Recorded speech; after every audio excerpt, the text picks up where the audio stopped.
Alors, je suis contente de vous voir. Je demande au Saint-Esprit de permettre une traduction automatique pour nos amis qui viennent là-bas des Pays-Bas. Soyez les bienvenus. Bien. Alors, ça fait 2 sessions, quand ça a été mon tour, où on abordait le thème un petit peu de l'autorité spirituelle, l'autorité que nous avons en Christ. Amen. Et on a vu qu'il nous a donné autorité pour faire bouger nos montagnes. Mais on a vu également donc dans la deuxième partie qu'il y avait des raisons qui empêchent donc nos montagnes de bouger.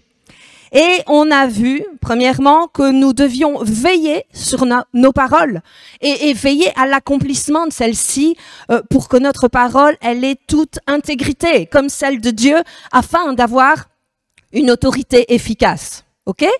Et on a vu, dans un deuxième temps, que nous devions tenir notre langue en bride pour ne pas prononcer des paroles, des décrets qui empêchent, dans un autre temps, notre autorité de fonctionner. Et j'étais en train de chanter là, et je me suis dit, mais moi, toutes les fois où je chante, j'ai mon cœur qui est dedans, j'ai ma foi qui est dans le chant, et je proclame. Amen. Et on peut le faire. Alors, oui, nous avons reçu une autorité, mais nous ne devons pas utiliser l'autorité à tort et à travers. Hein? Parce que, vous savez, cette façon de faire peut nous amener dans une forme de frustration. Et certaines personnes, après avoir entendu, avoir compris, avoir saisi le message justement sur l'autorité spirituelle, avoir été donc informés de cette autorité spirituelle qui nous a été donnée, se lancent pour essayer. Ils sont chauds, ils ont compris, ils ont saisi et ils y vont. Mais comme ils ont l'autorité, mais sans la maturité. Et là, ils se lancent, et puis, ça n'a pas fonctionné. Ça n'a pas marché. Alors, ils sont frustrés. Ils disent, ce truc-là, ça marche pas. Non. Donc, l'autorité nous a été donnée, nous a été confiée, et si le nom de Jésus est tout puissant. Mais il faut comprendre qu'il y a des limites. Il y a des limites et c'est ça dont je voudrais parler. On va prendre donc dans Luc 10, verset 19, dans la version Darby. Voici, je vous donne l'autorité de marcher sur les serpents et sur les scorpions et sur toute la puissance de l'ennemi. Le mot autorité ici, c'est le mot grec exousia et ça signifie autorité déléguée, mais aussi en grec ce mot veut dire juridiction. Et quelle est la définition de ce mot juridiction? Eh bien, ce mot juridiction, ça veut dire territoire sur lequel s'exerce le pouvoir de juger. Donc, la juridiction, c'est la limite à l'intérieur de laquelle nous pouvons exercer l'autorité. Alors, j'ai envie de vous dire, le mot juridiction va de pair avec autorité. Amen, vous comprenez? Donc, il faut savoir, nous, chrétiens, nous avons aussi une juridiction, nous avons un territoire, nous avons des limites. Mais quelle est notre juridiction? C'est ce qu'on va voir. Alors, on connaît bien cet exemple qui est donné pour illustrer la différence entre la puissance et l'autorité. C'est souvent un exemple qu'on donne du policier et on prend souvent une petite bonne femme qui est policière et qui est là sur la route avec son bâton, avec son sifflet et on a un gros camion qui vient, un 15 tonnes. Et qu'est-ce qui se passe? Il roule, mais elle se met devant et elle dit stop. Alors, qu'est-ce qui se passe? Le camion s'arrête. Pourquoi? Parce que le camion reconnaît l'autorité. Et le camion qui est 15 tonnes, lui, il a la puissance. Mais la policière a l'autorité. Et elle est au-dessus de la puissance. Vous comprenez ça?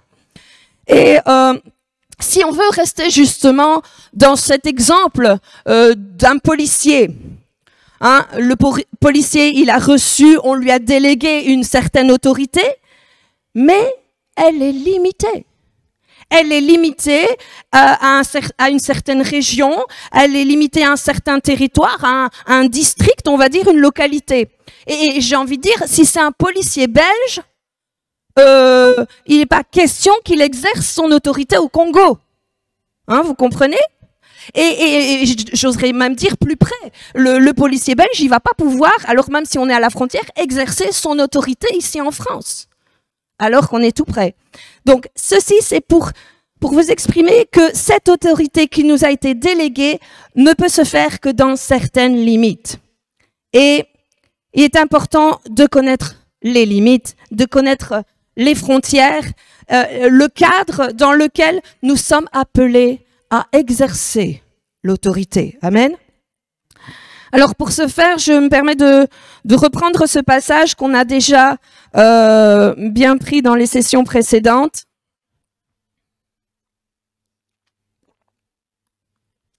C'est le passage donc, de ce centenier, donc dans Marc 8, verset 9.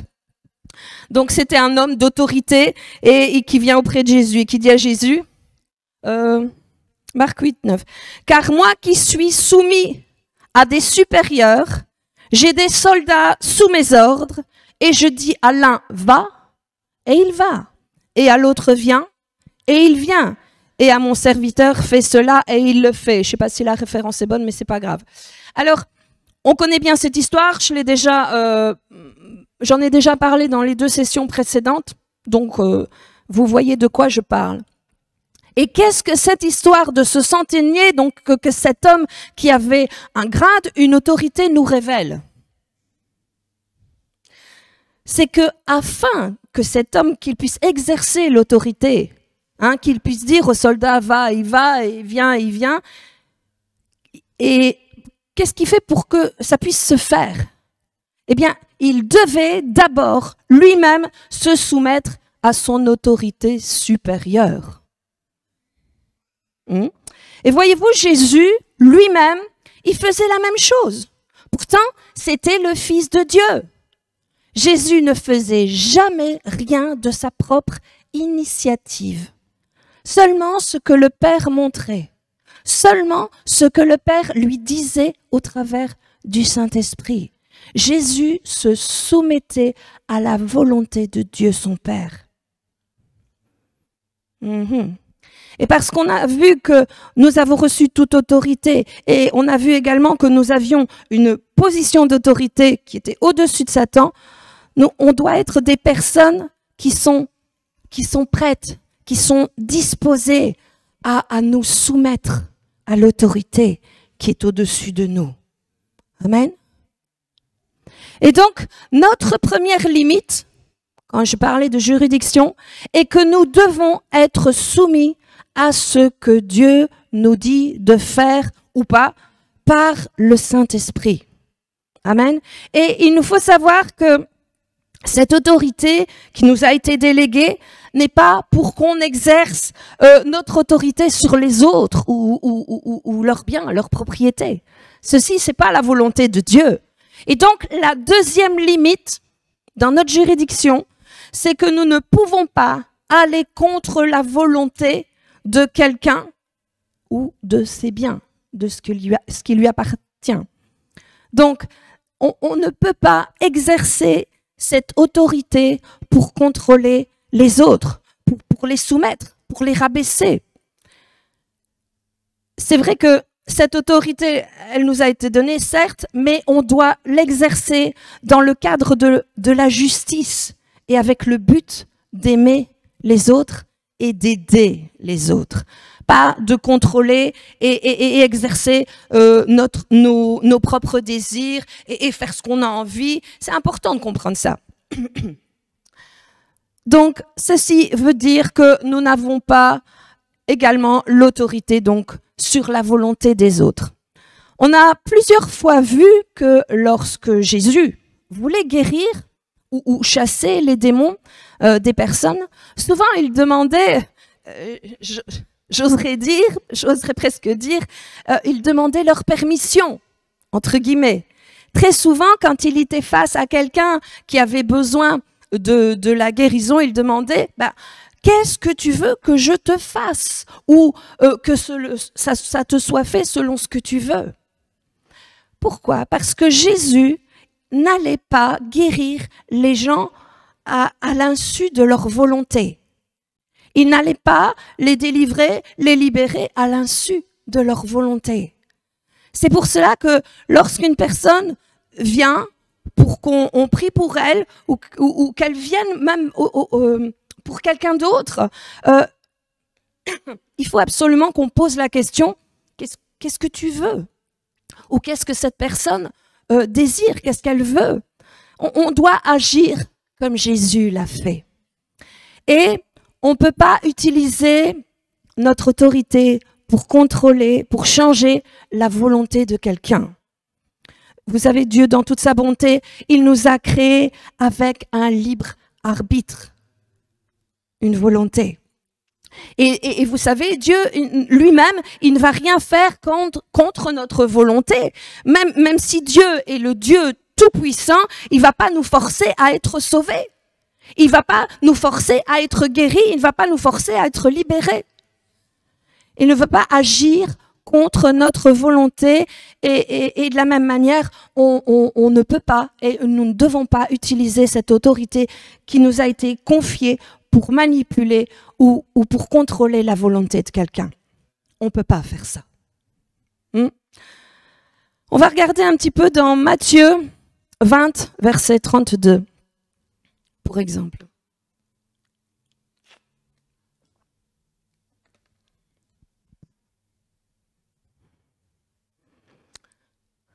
Jésus s'arrêta, les appela et dit, « Que voulez-vous que je fasse ?» Jésus n'allait rien faire au-delà de leur volonté. Et je voudrais qu'on prenne aussi un verset qui est souvent utilisé justement au sujet de l'autorité. On le connaît bien parce que on le sort assez facilement. C'est dans Jacques 4, verset 7. « Résistez au diable et il fuira loin de vous. » Mais le problème, c'est que souvent, on omet la première partie de ce verset. On la met de côté. Qu'est-ce qu'il est dit? Soumettez-vous donc à Dieu, résistez au diable et il fuira l'un de vous. Amen. Ça change la donne. Il y a avant une condition. Donc, nous devons apprendre à nous soumettre à Dieu afin de pouvoir exercer l'autorité contre le diable, contre Satan. Et cette autorité, on sait que c'est pas contre les personnes, contre les autres, ou pour usurper l'autorité de quelqu'un. Non, cette autorité, nous devons la soumettre à Dieu pour résister au diable. Vous comprenez? Donc, pas aux personnes, mais au diable. Voyez-vous l'importance, tout comme Jésus, est d'apprendre à se soumettre à Dieu pour pouvoir exercer notre autorité. Vous savez que Dieu est la parole. Jean 1, verset 1. Au commencement était la parole, et la parole était avec Dieu, et la parole était Dieu. Jésus est la parole vivante, le logos. Et cette autorité, nous devons l'exercer dans les paramètres de la parole. Et je dirais la parole avec un grand P. Dans la volonté de Dieu, avec un grand V. C'est tout ce que Jésus a fait tout le temps. Regardez dans Luc 4. Lorsque Jésus, il est tenté par Satan, par le diable. Qu'est-ce que le diable essaye de faire? Alors, il a essayé quelque part de manipuler la parole afin d'essayer de faire tomber Jésus dans son piège. Il a essayé d'utiliser la parole pour manœuvrer. On va prendre donc dans la version Darby, Luc 4, verset 9.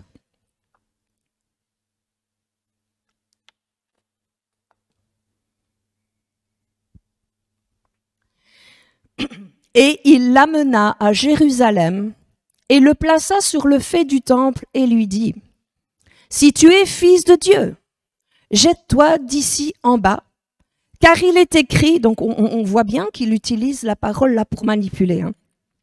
Car il est écrit, il donnera des ordres à ses anges à ton sujet pour te garder et ils te porteront sur leurs mains, de peur que tu ne heurtes ton pied contre une pierre. » Il a trouvé où ça, le diable?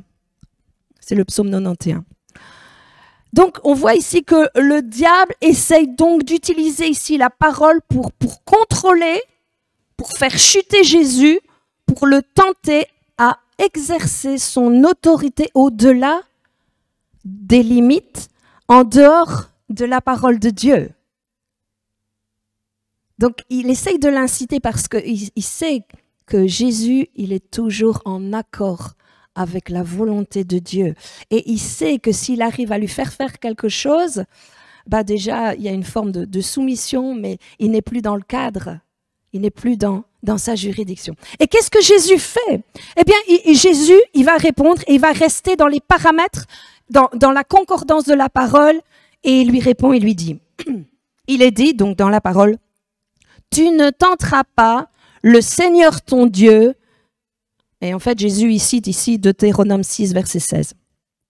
Et vous savez, je voudrais vous parler d'une histoire qui est assez connue, parce que je pense qu'elle a fuité, ça se passe aux États-Unis, c'est un témoignage pour que vous compreniez que des gens essayent de manipuler les situations avec la parole de Dieu. Et en fait, c'est une chrétienne. Elle est dans une grosse église, une assemblée, et elle a jeté son dévolu sur un homme de Dieu. Et en elle-même, elle dit, cet homme-là, ce sera mon mari, je dois l'épouser, je dois devenir sa femme. Elle est vraiment persuadée de ça. Et alors, elle prie, elle proclame Marc 11, si quelqu'un dit à cette montagne, ôte-toi de là, jette-toi dans la mer. Et donc, pourquoi elle proclame ça? Parce qu'en fait, cet homme, c'est un homme marié. Alors, elle est plutôt gênante, son épouse. Et du coup, elle proclame ce genre de choses pour faire dégager. Mais et elle dit, oui, Seigneur, dans ta parole, il dit que on pourra avoir tout ce qu'on désire. Et c'est ce qu'elle a fait. Et du coup, elle a parlé à la montagne, en l'occurrence, c'est la femme, l'épouse. Et elle a commandé que cette montagne saute, que cette femme se retire de cette union, de partir, à la limite même de mourir, de disparaître, parce que après tout, cet homme devait être son mari. Mais ça, c'est de la sorcellerie. Ça, c'est de la sorcellerie. Et on ne peut pas utiliser l'autorité en dehors de la parole et du cadre de la parole. Ce n'est pas la volonté de Dieu dans sa parole que de regarder le mari de quelqu'un d'autre et d'ordonner que cette personne soit dégagée afin que dégager la scène afin qu'elle ait les coudées libres. Ceci, ça vous semble peut-être énorme, et même à la limite risible, mais c'est une histoire vraie. Et il y a des gens qui font ça. J'ai déjà entendu ce genre de prière. Et c'est, vous savez, quand Jésus, c'est dans Luc 54, mais on va pas le prendre, il n'est pas reçu en Samarie. Et du coup, ces deux disciples, ils voient ça, que Jésus n'est pas revenu. Pardon. Or, Seigneur, permet qu'on demande à la foudre de tomber sur eux. Jésus dit, ça va pas? Que vous ne savez pas de quel esprit vous êtes animé? Mais c'est là le problème. Est-ce que tu es animé par le Saint-Esprit ou par quelque chose d'autre? Attention à ce qu'on fait. Bon, rassurez-vous, tout est rentré dans l'ordre, l'épouse est restée avec son mari, elle n'est pas morte, tout s'est bien passé. Mais vous savez, certains pensent, puisque j'ai l'autorité, je vais utiliser mon autorité pour faire ceci ou pour faire cela, je vais contrôler, je vais soumettre. Non. Cette autorité ne peut fonctionner que dans les paramètres ou dans l'autorité de la parole. C'est pour ça, mes amis, que c'est super important de connaître la parole et de fonder notre vie dans le rocher de la parole. Vous savez, Et Michel utilisait souvent cette image. La parole, c'est comme un fil à plomb pour nous garder dans le centrage, pour nous garder dans l'équilibre dans nos paroles. Et aussi, cette autorité, nous pouvons ne l'utiliser qu'en étant soumis au Saint-Esprit. Et il faut être soumis à Dieu, qui est la parole, et au Saint-Esprit. Et c'est ce que Jésus faisait encore une fois. Jésus, vous savez, il faisait jamais rien de sa propre initiative. Seulement ce qu'il voyait, ce qu'il entendait de Dieu. Et ce que le Saint-Esprit lui révélait. Et vous savez, tout au long de son ministère, vous pouvez voir que sur terre, ce que Jésus faisait, il faisait jamais la même chose. Jésus ne faisait jamais la même chose. Et une fois, pour guérir, il met de la boue sur les yeux d'un malade, ou il va dire, va te montrer au sacrificateur, ou va te plonger, ou il va dire, lève-toi et marche. Pourquoi? Pourquoi c'est à chaque fois différent? Parce qu'il était à l'écoute du Saint-Esprit. Et il exerçait son autorité en étant guidé par le Saint-Esprit. Là aussi, c'est vrai que Jésus aurait pu se dire, voilà, ça a marché comme ça, je reproduis ça. Mais non, justement, c'est là qu'on voit qu'il était soumis parce que le Saint-Esprit lui disait, voilà, tu vas agir comme ça dans ce cadre-là. Et nous, on doit faire pareil.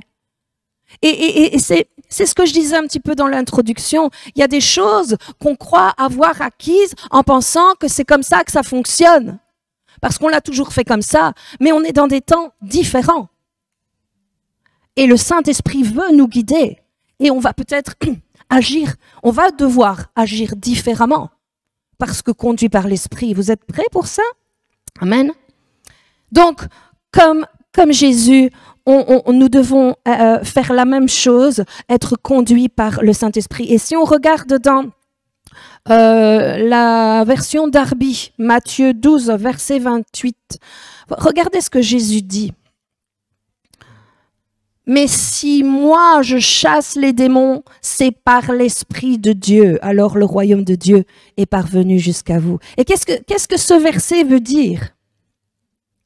Que Jésus exerçait l'autorité en étant à l'écoute du Saint-Esprit et par la puissance du Saint-Esprit. Et nous devons faire la même chose. Amen. Oui, je suis contente. Je voudrais vous donner, pour ce faire justement une autre histoire, un autre témoignage. Et c'était une femme qui était dans une assemblée depuis pas mal d'années, vraiment un bon serviteur de Dieu, quelqu'un qui avait du zèle pour Dieu. Et elle voulait évangéliser, elle avait un cœur pour les âmes perdues. Et elle s'était dit, je vais aller évangéliser dans ce quartier.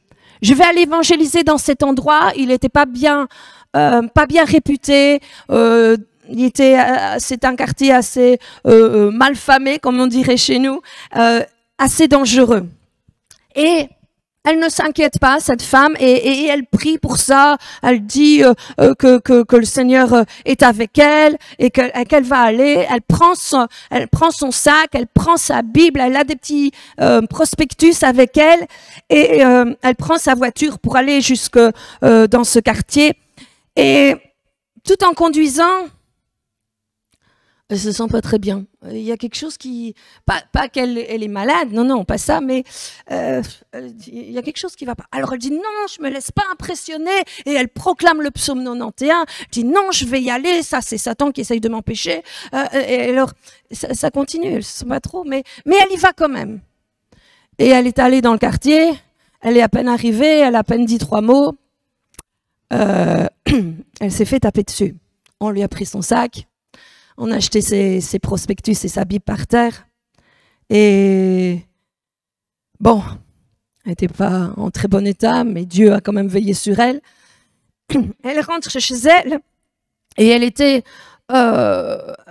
très, très fâchée, très déçue. Mais elle dit à Dieu, mais pourquoi, Dieu, tu m'as pas protégée? Après tout, j'ai prié, j'ai proclamé, je fais ta volonté, je fais ce que tu dis de faire. Alors, pourquoi est-ce que son autorité-là n'a pas fonctionné? Pourtant, elle a prié avant, elle a cité, elle a proclamé la parole, elle a exercé son autorité. Alors pourquoi est-ce que ça n'a pas fonctionné?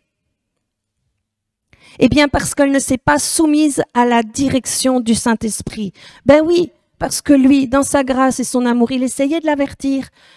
N'y va pas, ne fais pas ça, reste ici, ne va pas. Ben vous voyez tout ce manque de paix intérieure qu'elle ressentait. Tout ce mal-être qu'elle sentait quand elle était au volant. Eh bien, tout ce qu'elle a ressenti à l'intérieur d'elle-même, eh bien, c'était le Saint-Esprit qui essayait de l'avertir, de la retenir, de l'arrêter et de l'empêcher d'aller vers son objectif. Parce que c'était son objectif, pas l'objectif de Dieu. Et c'est pour ça que son autorité n'a pas fonctionné, parce qu'elle ne s'est pas soumise à la direction et à l'autorité du Saint-Esprit. Vous voyez? Et je reviens sur ce centenier. Nous sommes, tout comme lui, nous sommes des personnes qui sommes sous l'autorité du Père, de son Fils et du Saint-Esprit et de la parole. Et nous devons être soumis à cette autorité. Alors mes amis, alors à ce moment-là, nous allons pouvoir résister au diable et il va fuir loin, loin de nous. Amen. Alors, comprenons bien que cette autorité qu'on a reçue n'est pas pour faire n'importe quoi, pour contrôler ou pour aller au-delà de la volonté des autres. Non. Et c'est pour rester dans les paramètres. Notre juridiction, qui est la parole, le Père, le Fils, le Saint-Esprit. Alors, ça vous semble peut-être énorme, hein, mais si, il y a des personnes qui font des prières pour imposer, et qui font des prières qui sont la sorcellerie. Vous savez, ce que j'ai cité tout à l'heure de Luc 54 à propos des disciples qui voulaient faire descendre la foudre sur ces gens qui n'avaient pas reçu Jésus, c'est pareil. C'est une forme de sorcellerie. Et ces gens-là qui font quand ils sont frustrés, pas contents et qui veulent contraindre, et ils invoquent. Mais de quel esprit t'es animé? Est-ce que Dieu t'a dit de faire ça? Et ils prennent autorité sur la vie des gens et sur leurs biens ou les choses qu'ils possèdent. Et je voudrais insister justement sur cette partie-là qui est d'avoir l'acceptation des autres. Qu'est-ce que je veux dire par là? D'avoir l'accord, d'avoir le oui dans la vie des autres. Alors, c'est vrai qu'on peut commettre des erreurs dans l'exercice de la délivrance. Parce que il y a quelque chose d'important. Il faut demander à la personne si elle veut être libérée. Sinon, vous n'aurez pas de résultat. Vous savez, Michel disait toujours par rapport justement à l'exercice dans la délivrance, il faut que la personne participe à la délivrance. Mais oui, pourquoi? Parce que c'est plus facile, parce que en fait, la personne qu'on va délivrer, elle a plus d'autorité sur sa propre vie que vous-même qui allez prier pour elle. On peut l'accompagner dans une prière de délivrance ou de guérison, et il faut être attentif à la voix de Dieu lorsqu'on doit prier pour quelqu'un, parce qu'on ne sait pas quel décret cette personne, elle a posé sur sa vie. J'ai entendu une histoire d'une femme pasteur en Floride. Elle avait un membre dans son église, une femme qui avait vraiment de gros problèmes cardiaques. Et elle avait déjà subi plusieurs opérations, plusieurs interventions. Et bon, elle était aussi déjà âgée. Et elle a été hospitalisée, cette femme. Et elle était, on va dire, mourante. Et qu'est-ce qui s'est passé? L'Église s'est mobilisée pour prier pour elle. L'Église s'est rassemblée pour prier pour elle. Et du coup, cette femme pasteur a été appelée à son chevet pour prier. Elle est arrivée donc dans cette chambre. Et là, le Saint-Esprit dit à cette femme pasteur, non, tu ne pries pas pour sa guérison. elle aurait été un petit peu interloquée. Et puis, elle parle avec le mari et elle lui demande, ben, en fait, c'était quoi le désir de ta femme? Quelle était la volonté de sa femme? Est-ce que vous voulez que je prie pour qu'elle soit guérie ou vous voulez que je prie pour qu'elle parte en paix, sans souffrance? Et le mari lui a répondu, ben non. En fait, j'ai parlé avec elle et elle ne souhaite plus vivre. Elle m'a dit, laisse-moi aller au ciel. Et du coup, elle a prié dans ce sens-là et elle est allée au ciel. Mais ce qui s'est passé, c'est que l'Église, qui s'était mobilisée dans la prière pour elle, pour sa guérison, eh ben, ils étaient dans l'incompréhension, dans la confusion. Ils comprenaient pas tout ça suite à son décès. Et ils disent, mais enfin, on a prié, on a fait une chaîne de prière. Alors pourquoi? Ben, tout simplement parce que ces gens-là ne savaient pas quelle était la volonté de cette femme. Je veux partir, je veux aller auprès du Seigneur. J'en ai assez. Alors, tout aussi puissant, tout aussi loin, tout aussi engagé, on ne peut pas exercer notre autorité contre la volonté de quelqu'un. Et très souvent, dans ce genre de situation, il y a des personnes qui sont troublées, qui sont confuses, qui comprennent pas parce qu'ils ont prié, il s'est rien fait, ça n'a pas marché. Pourquoi? Posez-vous la question, est-ce que cette personne pour laquelle ils ont prié a prononcé des paroles, a posé un décret? Il y a peut-être quelque chose dans le monde spirituel qui verrouille l'exaucement de votre prière. Le décret de cette personne ne permet pas d'utiliser notre autorité. Ce n'est pas notre juridiction. Et nous devons, avant de chasser les démons ou les esprits qui tiennent les personnes dans la maladie, lui demander, est-ce que tu veux être libre? Est-ce que tu veux être guéri? C'est important. Hein? Vous savez, vous me direz, mais regarde, s'il y a un malade, mais bien sûr, mais c'est évident. C'est évident que la personne va vouloir. Je vais vous raconter quelque chose de vrai, de vécu. Et j'étais encore chez mes parents à ce moment-là. Et il y a un homme avec un certain handicap qui vient pour rencontrer donc Michel, le pasteur. Et après un bon moment de lui avoir témoigné de Jésus, de lui avoir parlé de Jésus, Michel, il lui demande, est-ce que tu veux que je prie pour toi, pour ta guérison? Écoutez sa réponse. Oui, mais pas trop. Qu'est-ce que ça veut dire? Alors, il dit, oui, explique-moi. Je veux pas être complètement guéri parce que sinon je vais perdre mes indemnités d'handicapé. Ça, c'est hors de question. Dieu ne partage pas sa gloire avec des indemnités d'handicapés. C'est vrai que ça paraît dingue comme histoire, mais je vous assure, c'est vrai. Roby peut vous attester. Alors, donc, il faut que nous demandions à la personne si elle veut être libre, si elle veut être guérie, si elle accepte, qu'elle dit « oui, je veux ».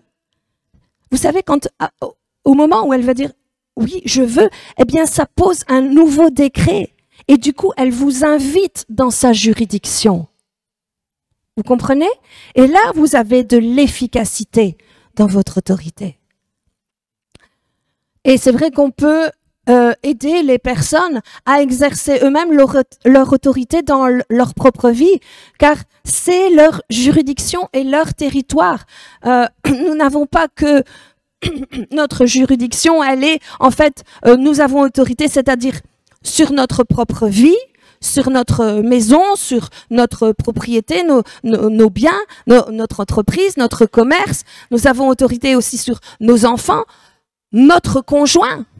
Ah, oui, oui. Votre mari ou votre femme. Nous pouvons exercer notre autorité pour lui ou pour elle dans la délivrance ou exercer notre autorité contre la maladie qui se trouverait dans son corps. Pourquoi? Marc 10, versets 5 à 9.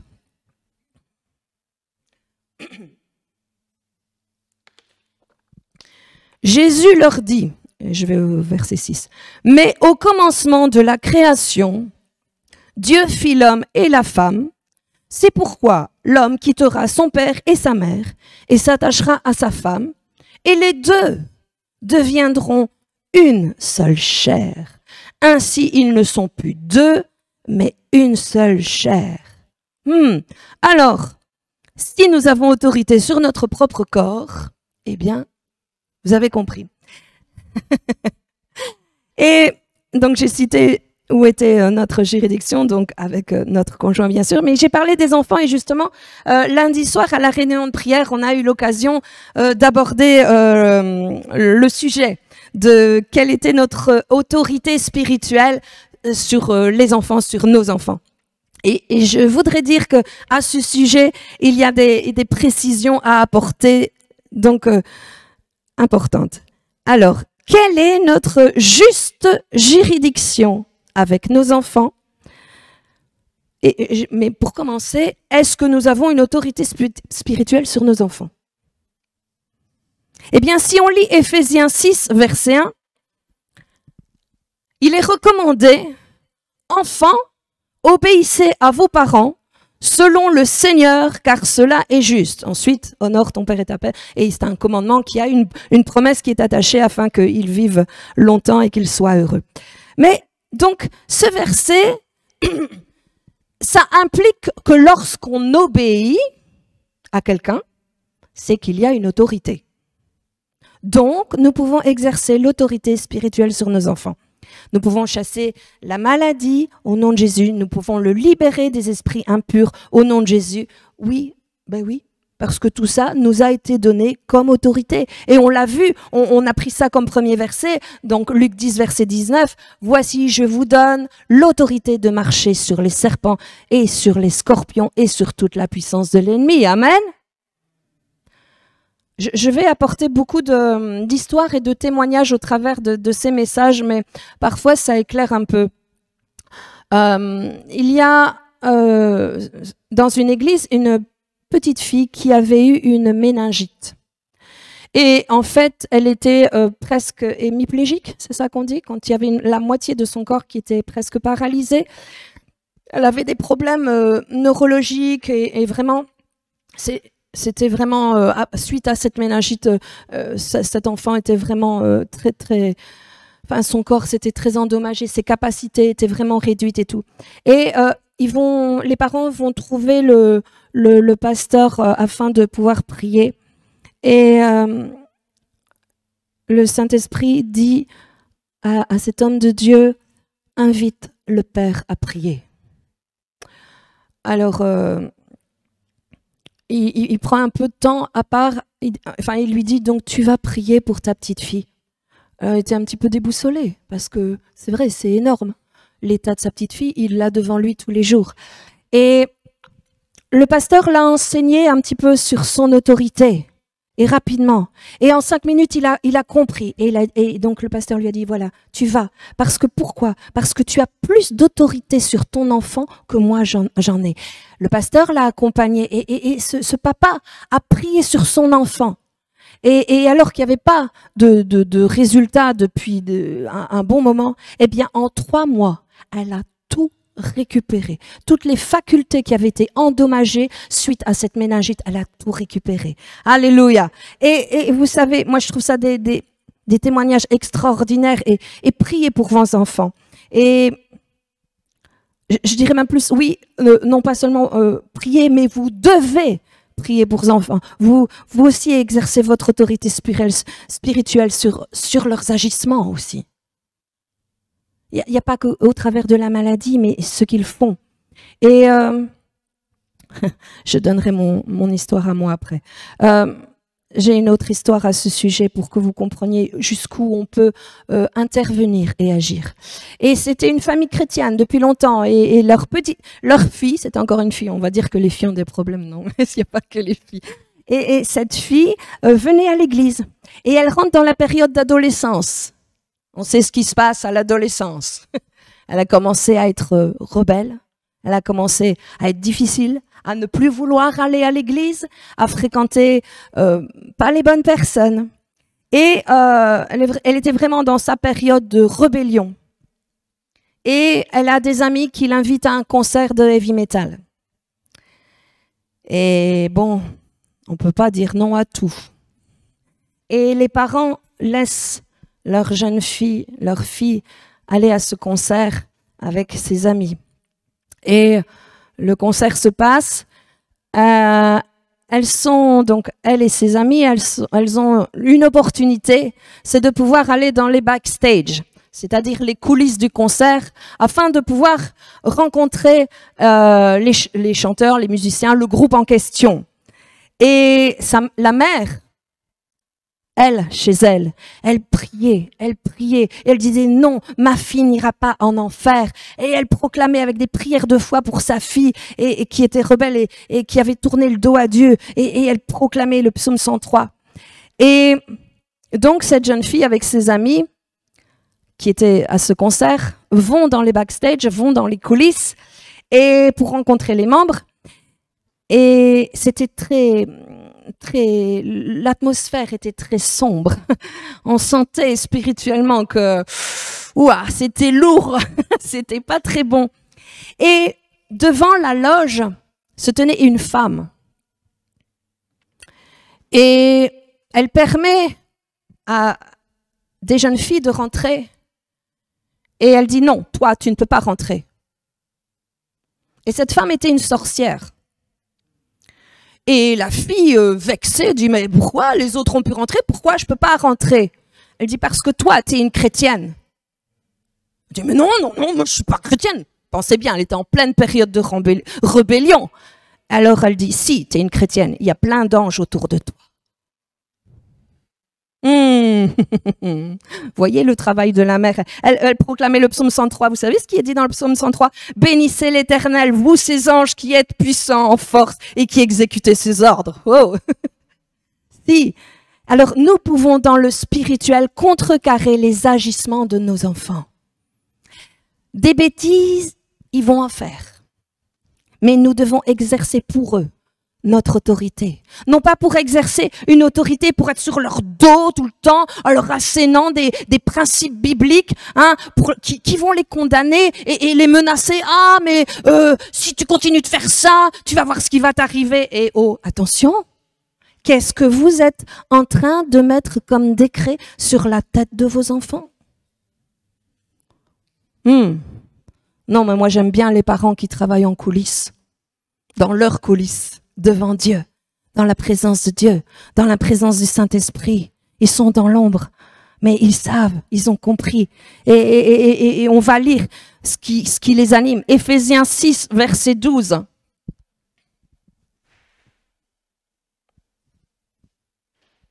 Car nous n'avons pas à lutter contre des êtres de chair et de sang. J'ai pris la version Summer. Ouais, c'est bon. Et de sang. Mais contre les puissances, contre les autorités, contre les pouvoirs de ce monde des ténèbres et contre les esprits du mal dans le monde céleste. Alors, en tant que parents, il nous faut beaucoup de sagesse et beaucoup d'amour pour l'éducation de nos enfants. En tant que parents chrétiens. Amen.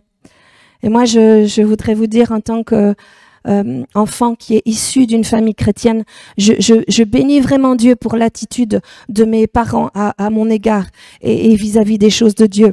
Vous savez, ils n'ont pas essayé de m'empêcher de faire des choses, de faire des expériences. Mais ce que je sais, c'est que dans les coulisses, ils priaient pour moi, ils intercédaient pour moi. Et grâce à leur attitude, je savais et je reconnaissais leur autorité. Et j'avais du respect à cause du témoignage de leur vie et de leur fidélité envers Dieu.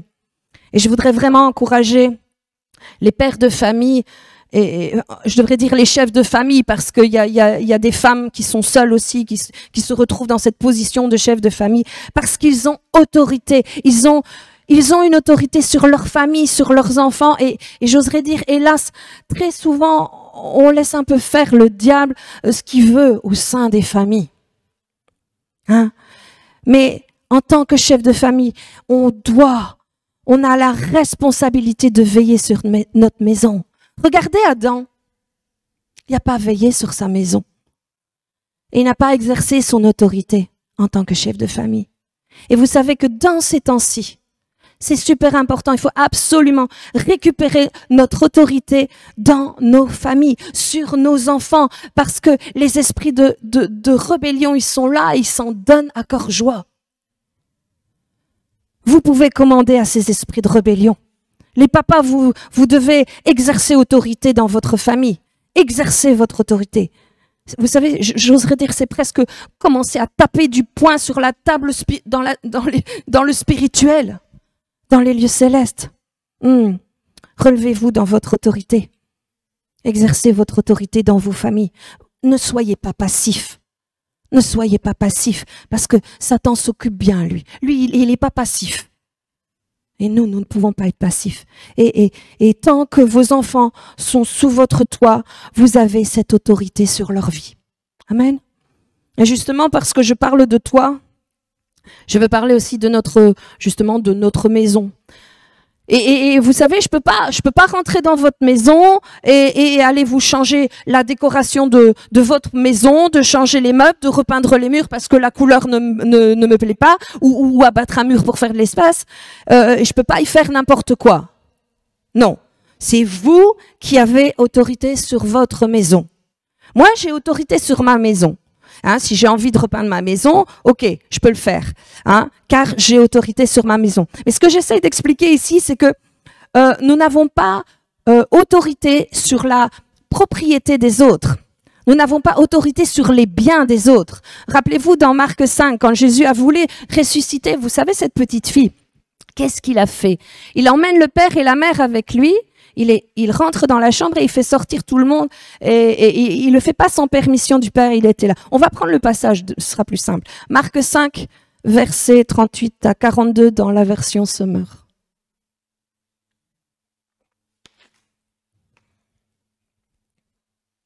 En arrivant à la maison du chef de la synagogue, Jésus vit une grande agitation. On pleurait et on poussait des cris. Il entra dans la maison et dit: pourquoi ce tumulte? Pourquoi ces pleurs? L'enfant n'est pas morte, elle est seulement endormie. Mais on se moqua de lui, alors il fit sortir tout le monde, prit avec lui le père et la mère de l'enfant, ainsi que les disciples qui l'accompagnaient. Et ils n'étaient pas tous là, il y en avait que 3. Et il entra dans la pièce où l'enfant était couché. Il lui prit la main en disant « Talitha koumi », ce qui signifie « Jeune fille, lève-toi, je te l'ordonne ». Aussitôt, la jeune fille se mit debout et marcha. Elle avait environ 12 ans. Tous furent frappés de stupeur. Moi, j'aime bien de lire de temps en temps les passages parce que je trouve que c'est des histoires extraordinaires et ça fortifie notre foi. Mais cette histoire, ça nous montre que Jésus a exercé l'autorité dans la maison de quelqu'un d'autre, mais il l'a fait avec la permission des personnes qui avaient autorité. Donc, sur cette maison. Jésus ne fait pas n'importe quoi, même s'il est le Fils de Dieu, il respectait l'autorité des personnes dans leur maison. Et c'est également ce qu'on doit faire. Notre maison, c'est notre juridiction et nous pouvons y exercer notre autorité. Et si tu as autorité, tu as la responsabilité de veiller là où Dieu nous a placés, nous a établis. Nous avons, j'oserais dire, comme un cercle d'influence, d'autorité sur notre maison, sur notre propriété, sur notre entreprise, notre magasin, selon une activité. Vous comprenez? Je donne un dernier témoignage. C'est un couple pastoral et ils habitent en Floride. Et en Floride, il y a souvent des tornades. Et ils reçoivent une annonce comme quoi il va y avoir une tornade. Et donc, on leur dit, vous devez barricader, vous devez attacher, il faut prendre les mesures parce qu'il y a une tornade. Et donc, ce couple pastoral voit un petit peu les risques et ils se rendent compte qu'en fait, ils ont des grands arbres dans leur propriété qui est près de la maison et ils se disent, ouais, bon sang, si ça tombe, ça tombe sur la maison, c'est détruit. Donc, et tout ça, en fait, ils annoncent de se mettre dans un endroit sécurisé, tout ça pour pas, justement, au cas où il y a des arbres qui tombent, des choses qui tombent dans les verrières, vraiment prendre des mesures. Et la femme de ce couple pastoral, elle sort dans son jardin, dans sa propriété. Et qu'est-ce qu'elle fait? Elle menace le vent, la tornade, en lui donnant interdiction de destruction sur sa propriété dans le nom de Jésus. Et une fois qu'elle a prononcé ça, elle était en paix. Ils rentrent et ils font une sieste. Très relax, hein. Jésus dans la tempête, qui dormait. Et la tempête se passe, et puis après un moment, ils entendent des sirènes et tout, ils se réveillent, ils se lèvent, ils vont voir dehors, et ils voient les maisons à gauche détruites, les maisons en face détruites, les maisons à droite. Mais et alors les gens criaient, disaient, oh mais t'as vu, l'arbre est tombé sur une partie de ma maison, j'ai plus rien, heureusement que... Enfin c'était apocalyptique la vision. Et elle se retourne et elle regarde chez elle, il n'y avait rien, pas une égratignure à la maison, il n'y avait rien. Et tout le monde lui dit, mais enfin, qu'est-ce que t'as fait? Qu'est-ce que t'as... Comment ça se fait que toi t'as rien? Et elle dit, moi j'ai exercé mon autorité. Et elle savait qu'elle avait autorité sur sa maison et sa propriété. Et elle, encore une fois, elle a proclamé le psaume 91. Et je vois que le temps passe et j'aurais tellement voulu vous le lire parce que, le psaume 91, quand on est dans les difficultés, c'est bien de le proclamer. Vous êtes d'accord? Amen. Celui qui demeure sous l'abri du Très-Haut repose à l'ombre du Tout-Puissant. Je dis à l'Éternel, mon refuge et ma forteresse, mon Dieu en qui je me confie. Car c'est lui qui te délivre du filet de l'oiseleur, de la peste et de ses ravages. Il te couvrira de ses plumes et tu trouveras un refuge sous ses ailes. Sa fidélité est un bouclier et une cuirasse. Tu ne craindras ni les terreurs de la nuit, ni la flèche qui vole de jour, ni la peste qui marche dans les ténèbres, ni la contagion qui frappe en plein midi. Que 1000 tombent à ton côté et 10 000 à ta droite, tu ne seras pas atteint. De tes yeux seulement tu regarderas et tu verras la rétribution des méchants, car tu es mon refuge, ô Éternel. Tu fais du Très-Haut ta retraite. Aucun malheur ne t'arrivera, aucun fléau ne s'approchera de ta tente, car il ordonnera à ses anges de te garder dans toutes tes voies. On peut encore continuer. Moi, je trouve ce psaume-là. Et il y a plein d'histoires. Je vois Roby qui rit parce que j'en connais une, mais je n'ai pas le temps de la raconter, qui proclame ce psaume-là. Et c'est important de le connaître. Et vous savez, ça me fait penser que je reviens donc sur ce témoignage et qui nous montre en fait quelque chose de supplémentaire dans notre autorité et notre juridiction. Peut-on commander aux éléments météorologiques? Qu'est-ce que Jésus a fait? Il a commandé à la tempête, au flot, au vent, et il a dit que nous ferions les mêmes œuvres et même des plus grandes. Alors oui, nous pouvons faire ces choses quand, j'oserais dire, quand nos vies, nos propriétés, nos biens sont en péril. Vous savez, Jésus a commandé à la tempête parce que les disciples se sentaient en péril. Et cette femme avait été avertie donc des dangers pour sa propriété et pour sa vie même. Donc oui, on peut commander dans le nom de Jésus sur les éléments. Je voudrais mettre un petit bémol dans le sens où n'essayez pas de commander le plein soleil pour pouvoir aller bronzer. Hein. C'est pas ça du tout que je veux dire, évidemment. Et vous savez, je reviens sur un dernier témoignage parce que, en fait, ça nous est arrivé. Qui se rappelle de la tornade en 1999 à Tournai? Je crois que tous les Tournaisiens s'en rappellent bien. Eh bien, en fait, en 1999, il y a eu une tornade terrible. Et ce jour-là, justement, mes parents étaient partis voir mon frère pour l'anniversaire de leur petite fille. Et au bout d'un moment, il leur dit de rester pour le repas et tout ça. Et mon père, par le Saint-Esprit, dit non, il est temps que tu rentres. Donc ils ont repris la route. Et en étant sur la route, ils ont vu au loin ce qui se passait. Et vous savez, quand ça fait ça commence ce tourbillon, on appelle ça le chaudron de sorcière. Et ils se sont dit, aïe, aïe, aïe, ça, c'est terrible. Et en fait, une fois qu'ils sont rentrés dans la maison, tout était détruit. La toiture était partie. Ils avaient des coupoles en verre pour le séjour. Ça, c'était cassé, il y avait du verre partout. Mais Dieu avait pris soin de leur chat. En fait, leur chat venait d'avoir mis bas. Et il y avait des petits. Et il y avait des morceaux de verre partout, sauf dans le panier du chat. Comme quoi, Dieu prend soin de tous nos biens, de ce qu'on aime. Et bref, donc, Bernard était venu aider jusqu'à 4 heures du matin pour mettre des bâches pour qu'on puisse recouvrir. Et puis, Michel a pris autorité et il s'est dit, oh là, Satan t'a dépassé les bornes. Tu as touché à quelque chose que tu n'avais pas le droit de toucher. Et je vais réclamer. Et Seigneur, tu vas me rendre 7 fois plus ce que Satan m'a volé. Ça a été fait. Vous savez, ils ont été les seuls à avoir leur toiture complètement refaite devant et derrière, complètement avec des nouvelles tuiles. Les voisins, on a repris les tuiles et on a remplacé celles qui manquaient. Certaines maisons n'ont eu que des demi-toitures. Ils ont une toute nouvelle toiture. On leur a mis des tout nouveaux Velux. Ils ont eu un nouveau salon. Ils ont eu des indemnités. Ils ont pu faire un voyage extraordinaire qu'ils voulaient, non pas pour le plaisir, mais pour voir encore une fois. C'était Peter Wagner qui avait organisé ça à Éphèse et ils ont pu y aller. Et tout s'est fait en 15 jours. Vous pouvez y aller au niveau assurance en Belgique en 15 jours. Hein? Et là, c'est qu'on voit vraiment la main de Dieu.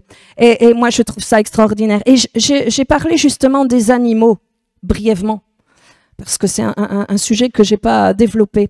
Et que par rapport à notre autorité sur nos animaux, parce que là, Dieu avait veillé sur les chatons, est-ce que on peut exercer notre autorité sur nos animaux?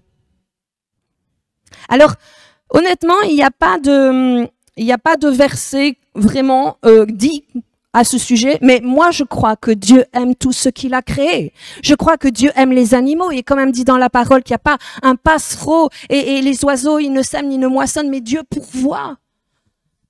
Il n'y en a pas un qui tombe et qui ne soit pas au courant, que Dieu n'est pas au courant. Il aime sa création, il aime les animaux. Et vous savez, il y a une chose que moi j'ai trouvée, c'est dans Proverbe 12, verset 20, parce que c'est un livre de la sagesse. Et il est dit, le juste prend soin de son bétail. Et nous sommes les justes, donc nous devons prendre soin de notre bétail, nos animaux, ce que nous avons. Donc oui, moi je crois qu'on peut avoir autorité sur nos animaux. Et il y a une chose que j'ai pas abordée non plus, mais que j'y ai pensé après. Et les morts. Alors oui, au nom de Jésus, on peut délivrer. Au nom de Jésus, on peut guérir. Et les morts, ils savent plus donner leur avis. On fait comment? Si vous êtes guidé par l'Esprit qu'il vous montre et que c'est la volonté de Dieu, vous pouvez exercer votre autorité pour ressusciter les morts. On n'y est pas encore, mais je vous le dis. Donc pour conclure, je vais rappeler rapidement les différents points de notre juridiction. Premièrement, on a vu être soumis au Saint-Esprit et à la parole de Dieu. Deuxièmement, nous ne pouvons pas exercer notre autorité sur les autres et les manipuler. Troisièmement, demandons l'accord des personnes pour lesquelles nous prions. Quatrièmement, nous avons autorité sur nos enfants, mais pas pour les mettre sous pression, mais être un exemple et les protéger. Cinquièmement, nous avons autorité sur notre maison, sur nos biens, sur notre entreprise, notre magasin ou peu importe ce qui vous appartient. Nous avons autorité sur les éléments dans le cadre de la protection justement de nos biens ou de notre vie. On a autorité sur nos animaux, j'ai vu brièvement, et on a autorité pour les morts si le Saint-Esprit nous dit tu peux. Vous savez, il y a un témoignage à ce sujet de ce pasteur, c'est en Amérique latine, mais j'ai oublié son nom. Et ils ont dans cette église énormément de résurrection. Et il dit, moi, ce que je fais quand je vais, parce qu'on m'appelle pour me dire, voilà, il est mort, viens prier pour lui, viens. Et ce que je fais, c'est toujours, Seigneur, est-ce que c'était ta volonté que cette personne décède? Et en fonction de la réponse du Saint-Esprit, il prie pour ressusciter la personne. Et ils forment leur jeune pasteur à exercer les résurrections dans le nom de Jésus. Et il avait formé un jeune et il avait eu une résurrection, alors il était tout chaud et tout. Et puis il s'est dit, oh, c'était formidable. Ah oui, tu m'étonnes, moi je rêve de voir ça. Et il avait invité, donc il y a eu un autre, il a été invité pour un autre décès, et là c'était un vieux monsieur, et justement c'était un chrétien. C'était une personne chrétienne, d'un âge avancé.